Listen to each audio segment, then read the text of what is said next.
আসসালামু আলাইকুম আমার প্রাণপ্রিয় ছাত্ররা, আশা করি তোমরা ভালো আছো। বিসমিল্লাহির রহমানির রহিম। আজ আমি তোমাদের সামনে ইংরেজি পড়ানো শুরু করলাম। তোমরা প্রত্যেকেই টেন্স কত প্রকার জানো, আমি সেদিকে না গিয়ে শুধু প্রেজেন্ট ইনডেফিনিট টেন্সের উপর তোমাদের শিক্ষা দিতে চাচ্ছি। প্রেজেন্ট ইনডেফিনিট টেন্সের বাংলা অর্থ অনির্দিষ্ট বর্তমানকাল। এর ডেফিনেশন হলো, যখন কোনো ভার্বের কাজ অনির্দিষ্ট বর্তমানকালে চলে বা ঘটে বোঝায়, তখন সেই ভার্বের প্রেজেন্ট ইনডেফিনিট টেন্স হয়। এই টেন্সের বেলায় কর্তা অনুসারে কোনো হেল্পিং ভার্ব ব্যবহার করতে হবে না, কিন্তু কর্তা যদি থার্ড পারসন সিঙ্গুলার নাম্বার হয়, তখন মূল ভার্বের শেষে এস, ইএস, আইএস যোগ করতে হবে। যেমন, তিনি আমাকে ইংরেজি পড়ান। তিনি আমাকে ইংরেজি পড়ান। He teaches me English. তিনি আমাকে সাহায্য করেন। He helps me. সে ইহা চেষ্টা করে। হি ট্রাইস ইট। সে ছবি আঁকে। হি draws a picture.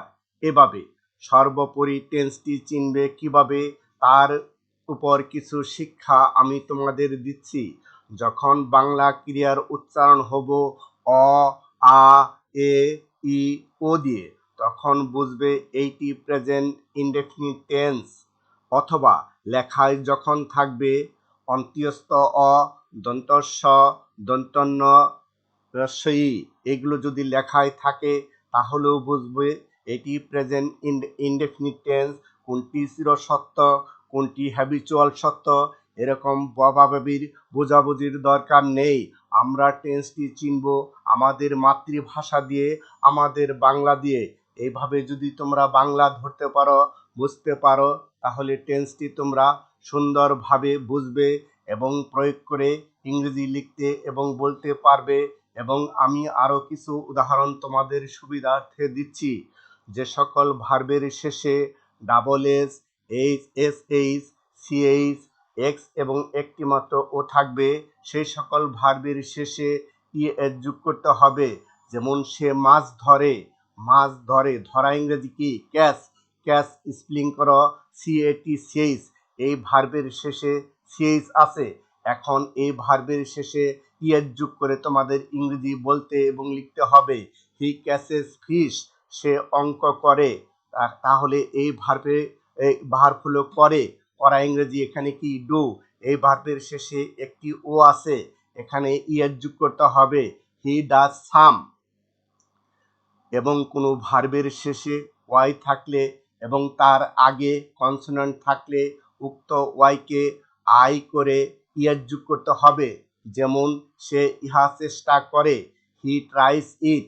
He tries it. পাখিটি আকাশে উড়ে। The bird flies in the sky. মেয়েটি আমাকে অপবাদ দেয়। The girl vilifies me. এভাবে তোমাকে বুঝতে হবে। এবং অন্য পার্সনের বেলায় শুধু ভার্বের বেস ফর্ম ব্যবহার করবে। যেমন, আমি তাকে ডাকি। I call him. তারা এখানে আসে। They come here. তুমি আমাকে ঠকাও। You cheat me. ছেলেগুলো স্কুলে পড়ে।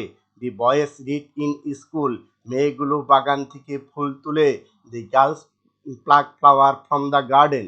এইভাবে শর্ত শুধু কর্তা থার্ড পারসন সিঙ্গুলার নাম্বার হলেই তখন মূল ভার্বের শেষে এভাবে এস, ইএস, আইএস যোগ করবে। আশা করি এই ধাঁচগুলো যদি তোমরা বুঝো, শুনো, তাহলে তোমরা নিজেরাই ইংরেজি বাংলা সেন্টেন্স করে ইংরেজি শুদ্ধ এবং সুন্দরভাবে লিখতে পারবে। আশা